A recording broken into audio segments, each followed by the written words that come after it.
kind of a big deal.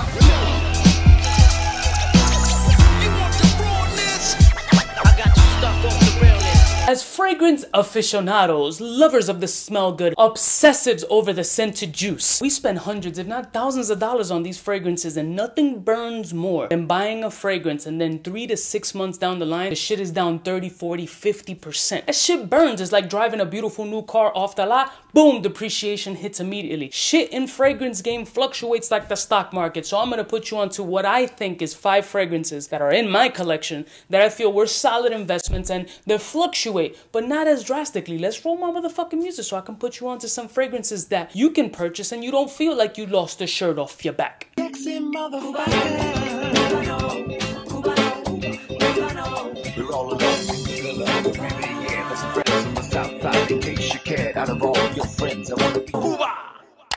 Blessed morning, my beautiful peoples. You know who it is. It's your boy, C to the U to the B to the A. So the first fragrance I think is a solid investment for now is none other than by the house of Nishane, and that's Annie. As you can see, this is a fully closed package. This is my backup bottle, and the reason that I purchased this, the fragrance reviewers or entertainer on the platform all pretty much love this fragrance, and that creates a hype. And when that hype is created, these gray market dealers are like, oh word, this shit is popping like that, haha, 15-20% on. I'm not saying it's everybody, but some of them, and especially on the eBay threads, these motherfuckers take full advantage, like, yo, Cubano talked about this shit.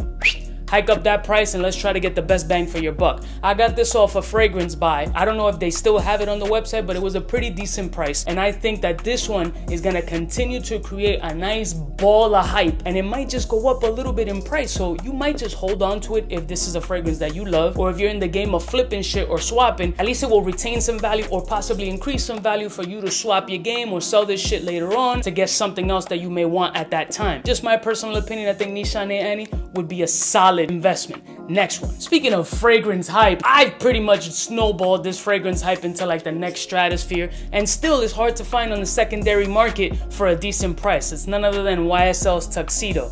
Tuxedo is definitely one of my top 5 favorite fragrances in the game. It just produces the compliments that I've always wanted. It works phenomenal on my skin, and it be getting them wet, son. That's what it is at the end of the day. I can't touch them, but at least I can lubricate them a little bit. Tough to find on the secondary market. Not many online retailers like Max Aroma, Fragrance Buy, or these other websites have this shit readily on hand. And I've talked about this fragrance enough that it has created demand on this fragrance. Let's be honest. I know the powers that I have. Look at the size of this fucking brajol. I know what I'm talking about. This fragrance is absolutely beautiful. It's a solid investment. If you can get it for a dope price, hold on to it or get a backup bottle. I think this is gonna be at a steady price point. I don't think this is gonna be one of those fragrances that you buy and it's just gonna fucking tank. If you love YSL Tuxedo and you can get it for a dope price, maybe get a backup bottle, because I'm telling you, this is gonna hold value and you're not gonna be mad at it. Next one. This fragrance has fluctuated from time to time, but I still find it to be ridiculously expensive for what it is, and it's a Ventus.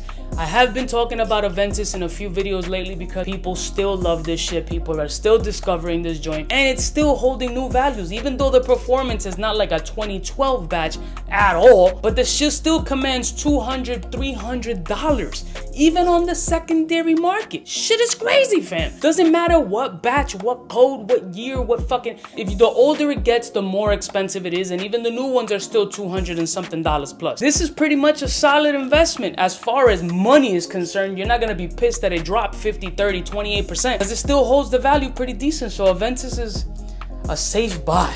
Next one. Another fragrance that a lot of YouTubers fuck with and that still holds its value no matter where you look for it is by the house of Killian, and that's Black Phantom. Jesus, this dark chocolate coffee delicious, but motherfucker right here is just delicious for the cold months. Also, something else that's difficult to find at a budget. You're not gonna find this shit for like $120, $130, $150, maybe if you lucky. But it still keeps the value very, very strong, especially when it comes with the full presentation with the skull casket and shit. That skull casket itself commands at least another 15-20%, in my personal opinion. A great fragrance performs unbelievably in the cold weather and is loved by many, but still holds a premium price and will hold on to that tag. So decent investment. Next one. one. And last and certainly not least is a unicorn in my collection, because most of these fragrances we're talking about depreciation or at least retention. In this one, this bitch went up like an erection. The fragrance is none other than Midnight in Paris by Van Cleef & Arpels, and this is the EDT version, not even the EDP,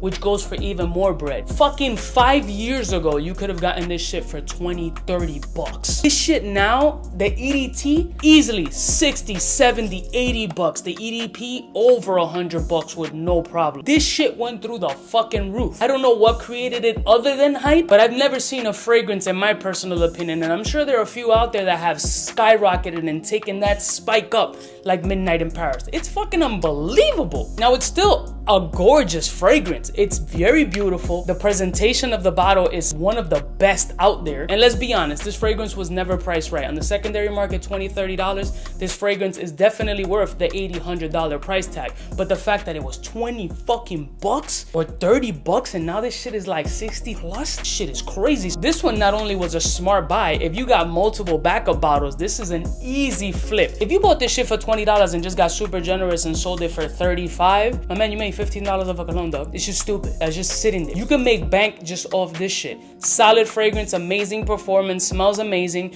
priced unbelievably 5 years ago, and now it's like fucking cryptocurrency. It's just crazy. Those are 5 fragrances in my personal stash that caught my eye, that I felt were actually solid buys, that are not gonna tank in price, and you're not gonna see that shit online for $6 next week. I love y'all motherfuckers from the heart. You let me know what other fragrance in the comments that took a dope spike like Van Cleef & Arpels, or just took a super dive like fucking all of them. I love y'all motherfuckers from the heart, and I'll see y'all bitches next time. You know who it is, the biggest in the motherfucking game, making investments on fragrance? Not the smartest move, but fuck it, somebody's gotta do it. Smooches.